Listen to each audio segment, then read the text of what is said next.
Donc, allô tout le monde, j'espère que vous allez bien. Aujourd'hui, on se retrouve dans une nouvelle vidéo. J'ai demandé à mes abonnés sur Instagram de me poser les questions qu'ils n'ont jamais osé demander à leurs parents. J'ai reçu des questions qui sont très constructives en fait, parce que même moi, quand j'étais ado, je me posais ces questions-là, puis des fois, j'osais pas demander de telles choses à mes parents. Parce que des fois, parler à ses parents, ça peut être un peu gênant. Et je me suis dit que j'allais vous enlever cette gêne-là en répondant à vos questions du mieux que je le pouvais avec mon expérience personnelle. Si ça t'intéresse, ben continue de regarder la vidéo parce que moi te dire que tu vas apprendre c'est quoi être une ado, puis tu vas apprendre comment gérer ta sexualité d'adolescent. Ben tu sais, je dis ça, mais je suis pas une professionnelle.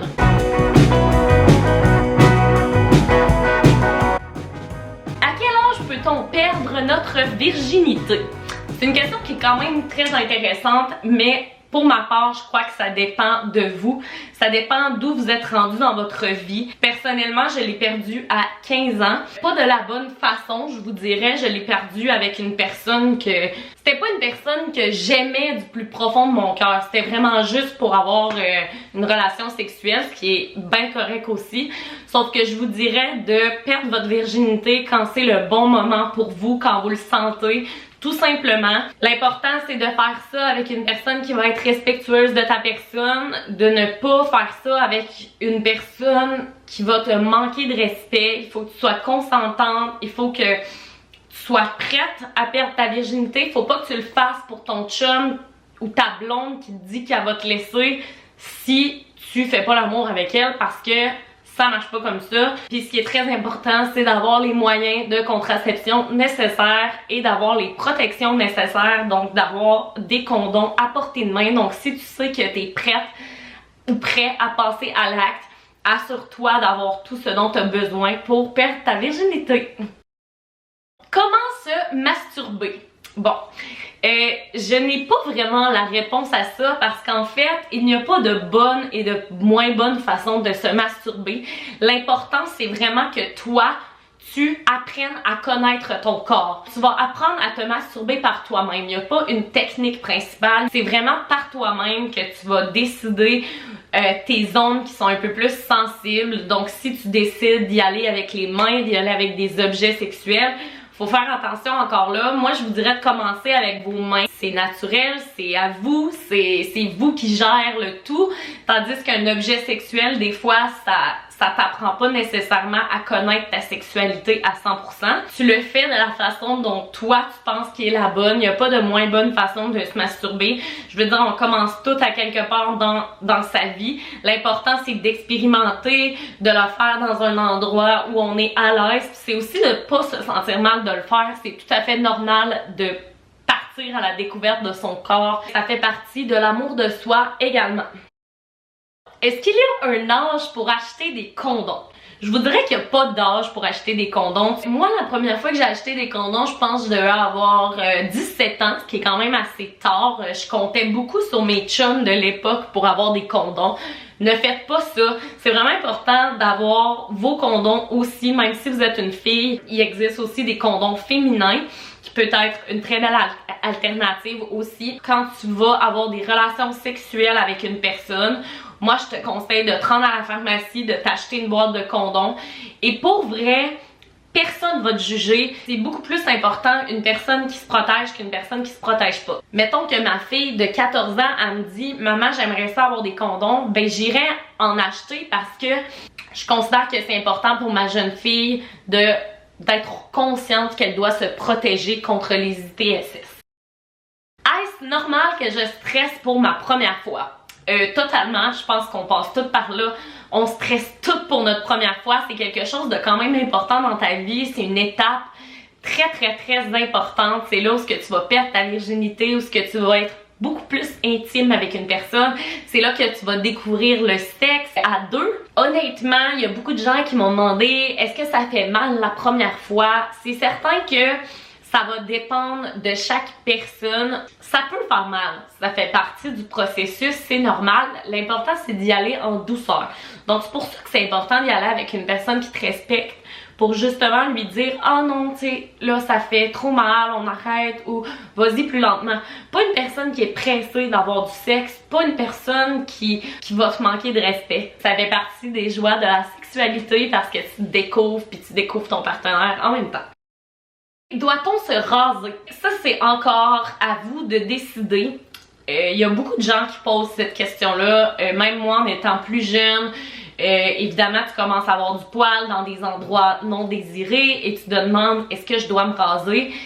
Écoute, c'est ton corps, tu fais ce que tu veux. Pour ma part, je me suis rasée et je me rase en fait, je fais le laser présentement parce que moi, j'aime pas ça avoir des poils, mais il y en a que avoir des poils, ça leur dérange pas. Est-ce que quand tu te regardes dans le miroir, tu t'aimes plus avec poils? Est-ce que tu t'aimes plus sans poils? Encore là, ça fait partie de la beauté féminine, de la beauté masculine. Est-ce que tu trouves que ça te permet d'être plus adulte, le fait d'avoir du poil? Est-ce que tu trouves que tu as l'air plus viril avec du poil? Est-ce que tu trouves que tu es plus belle sans poil? Rendu là, c'est vraiment à toi de décider. Comment mettre un tampon? Eh boy!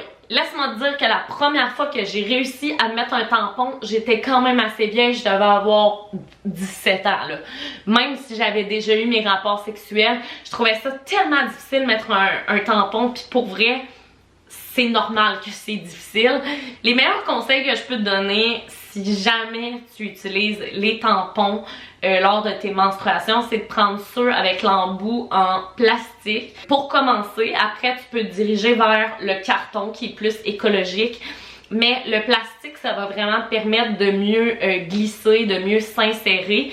Personnellement, je prends la Divacup en ce moment. Je sais que ça existe pour les jeunes femmes aussi de prendre la Divacup, ce qui peut être une excellente option. Par contre, il faut vraiment que tu sois à l'aise avec ton corps pour être capable de te mettre un tampon, pour être capable de te mettre une Divacup, parce que c'est certain que tu vas insérer des doigts dans ton vagin. Hein? Si t'es pas à l'aise, ben je te dirais commence par des serviettes sanitaires, après tu peux te pratiquer. Commence pas par des super plus, c'est beaucoup plus gros. Donc moi je te dirais de commencer plus petit avec un embout de plastique. C'est ça la beauté d'être adolescente, c'est que tout, puis comme dans la vie en général, tout c'est des premières fois, tes premières menstruations, la première fois que tu vas mettre un tampon, la première fois que tu vas avoir une relation sexuelle, la première fois que tu vas te masturber. C'est toutes des premières fois qui sont hyper importantes dans la vie d'un jeune homme, dans la vie d'une jeune femme. Je te garantis que plus tu vas te pratiquer, mieux ça va être. Est-ce que je suis obligée de porter un condom même si je prends la pilule? Ma réponse à ça va être oui. Pourquoi oui? En fait, c'est pour te protéger des ITSS. Parce que la pilule, ça te protège pas contre les ITSS, ça te protège contre la grossesse. Donc, si par exemple, tu débutes une nouvelle relation avec une personne, tu dois absolument mettre des condoms. Et si ça fait plus longtemps que tu es avec ton chum, que tu prends la pilule sur une base régulière ou que tu as un autre moyen de contraception et que ça fait longtemps que tu es avec lui et que là, vous avez envie d'être plus intime, donc d'enlever les condoms, moi, ce que je vous conseille, comme avant chaque début de relation, c'est d'aller passer un test gynécologique pour être certain que les deux, vous êtes clean. Et ensuite, vous pouvez commencer à enlever le condom si les deux, vous êtes 100% sans maladie transmise sexuellement et par le sang. J'ai 13 ans et je n'ai jamais eu de chum. Est-ce normal? Eh boy, si tu savais à quel point c'est normal, t'as 13 ans, laisse-toi tant. Comment frencher? Eh boy. Ok, si vous saviez à quel point je me le suis demandé quand j'étais jeune, oh my god, on a tellement l'air épais quand on commence à frencher. Et je m'excuse pour tous mes premiers chums parce que je devais tellement mal frencher. Bon, le meilleur conseil que je peux vous donner, là je vais essayer de le faire avec ma main, c'est vraiment tu sais, c'est vraiment de commencer comme avec des coups de lèvres, là, tu sais. Tu donnes des coups de lèvres, comme ça, puis à un moment donné, tu fais juste comme sortir la langue. Mais là, ça a l'air dégueulasse ce que je fais, là. Sors la langue. Tu sais, commencez pas à faire ça. C'est pas ça, là. Frencher, c'est censé être doux, c'est censé être délicat, c'est censé être sensuel. Juste un petit coup de langue délicat. Si toi, tu sais comment Frencher et que l'autre personne le sait pas, ben vous êtes encore dans l'impasse. Donc, dis-toi que plus tu vas vieillir, plus tu vas être bonne. Nos règles arrêtent-elles quand on va dans l'eau? Ok, ça c'est une question que je me posais tellement quand j'étais jeune parce que j'étais comme, est-ce que je dois mettre un tampon quand je vais dans l'eau? Tes règles arrêtent pas quand tu vas dans l'eau, mais évidemment, t'es dans l'eau. Donc tu le sais pas, tu t'en rends pas compte. Mais moi, quand mettons j'allais dans la piscine, je mettais pas de tampon. Ça va s'imbiber d'eau puis ça va pas être confortable. Enlevez vos tampons quand vous allez dans l'eau, ça sert absolument à rien de mettre un tampon. Ben franchement, ça va pas absorber grand chose à part de l'eau. Est-ce qu'on peut tomber enceinte pendant ses menstruations? Tu peux tomber enceinte tout le temps. C'est certain que tu es plus à risque quand tu es dans ta période d'ovulation. Mais c'est certain que si tu as des relations non protégées avec une personne pendant que tu es dans ta semaine et qu'en plus de ça, tu prends pas de moyens de contraception, ben les chances sont quand même là. Donc, mettez les chances de votre bord, ayez un moyen de contraception adapté à vous, mettez des condoms. Et si vous voulez pas tomber enceinte, ben prenez aucun risque. Comment on attrape une ITSS? Mets un pouce en l'air si t'aimerais ça que je fasse une vidéo sur les ITSS, que je t'en explique plus en profondeur sur les maladies transmises sexuellement puis par le sang. Puis rendu là, on va faire une vidéo complète là-dessus parce que c'est des questions qui reviennent assez souvent sur mon Instagram, assez souvent sur YouTube. Donc si t'es intéressé là, qu'est-ce qui est le mieux pour se raser? Quand j'étais jeune, je t'aurais dit le rasoir, mais le rasoir, ça fait pousser ton poil beaucoup plus vite. Ça pique, ça fait des poils incarnés, puis maudit que ça fait mal. Donc si t'as les moyens, paye-toi de l'épilation à la cire, de l'épilation au laser.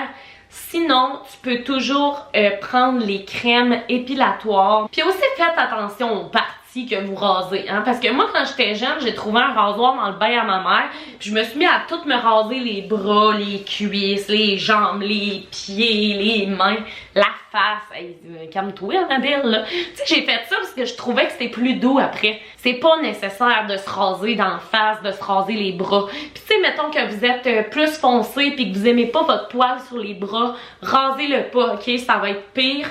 Allez voir votre esthéticienne, elle peut vous faire l'épilation au laser, puis je vous jure que ça marche, ça prend de 6 à 8 séances environ, dépendamment du type de laser que tu fais. Dernière question à laquelle je vais répondre, c'est est-ce qu'on peut faire l'amour quand on a ses règles? Oui, tu peux faire l'amour quand tu as tes règles, selon ce que toi tu désires, selon ce que ton partenaire décide. Écoutez, avoir ses menstruations, c'est naturel, donc on devrait pas s'empêcher d'avoir des relations sexuelles à cause qu'il y a du sang qui nous coule du vagin. C'est certain que si ton flot est assez élevé puis que tu sais que tu vas commettre comme une scène de crime, ben je vous dirais peut-être d'utiliser la douche ou de mettre une serviette, mais sinon c'est tout à fait légal de faire l'amour dans sa semaine, puis j'ai même filmé une vidéo à ce niveau-là, donc je vais vous mettre ça juste ici. C'est pas mal ça qui complète ma vidéo aujourd'hui, j'espère vraiment que vous avez aimé ça. Si vous voulez une partie 2, parce que moi j'ai vraiment aimé de faire cette vidéo-là, je trouve ça vraiment pertinent, je trouve ça intéressant, ben dites-moi là en commentaire parce que je serais ultra down de faire une partie 2. Puis merci beaucoup de participer toujours à mes stories, ça me fait toujours plaisir de voir vos questions, de voir vos expériences personnelles. Profitez de la quarantaine, lavez-vous les mains, restez à la maison, faites attention à votre santé mentale, à votre santé physique, continuez de bouger, buvez pas trop de vin s'il vous plaît parce que c'est pas bon pour la santé mentale, ok? Même si tu penses ça aide pas. Je vous aime!